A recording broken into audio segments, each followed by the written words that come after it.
Siyasa kasuwar biyan buƙatar wani ne,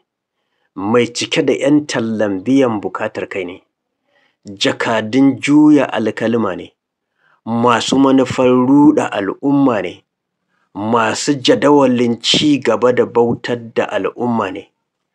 masu son raba kayuwan zamantakewar guri guda na al'umma ne, masu nufin ƙin yin duk abin da zai ceci al'umma ne, masu ƙin nuna baƙin ciki a kan dukkan abin da zai cutar da al'umma ne, masu durƙusar da mutanen da suke da ido ne, masu ƙoƙarin kawar da dukkan mutumin da yake so ya wayar da kai na al'umma ne, masu yin dokokin da za su uzura wa al'umma ne, masu kawar da ku daga haske su kai ku duhu ne, masu assasa muku fitinar ƙabilanci da addini ne, masu kawo duk abin da za ya zam fitina ne, ya raba kan al'umma don kada ku samu natsuwa ku fahimci dukkan abin da suke yi, su ci gaba da sace dukiya na al'umma ne. Su ne masu gayyato Turawa su zo su yi ta muku allurar rigakafin fitina ne, da sunan tallafin hana yaɗuwar cuta ne, amma fa asalin manufarsu shi ne rage yawanku al'umma ne, a shigo har cikin gida da bindiga a kashe ku a zaune, da nufin a razana ku, a kore ku, a tono ma'adinan da suke ƙasanku a binne, a bar ku ba ruwa ba abinci, kowa ya gan ku a rame.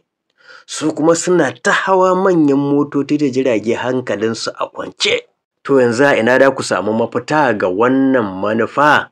Shi ne kada ku sake yin siyasar kuɗi sai ta hali, kada ku sake jefa ƙuri'arku wa ‘yanci rani sai ‘yan asali,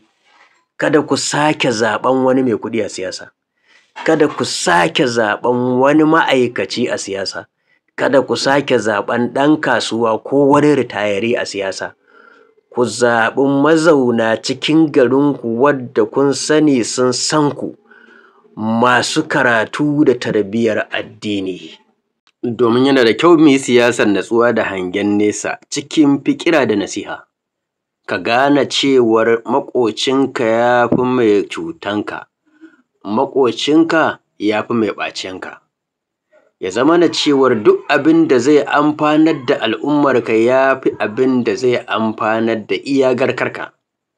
Abin da zai gyara lawani na al'ummarka ya fi abin da zai gyara iya dangarka. To idan muka yi haka, makafi sun haifi masu idanu.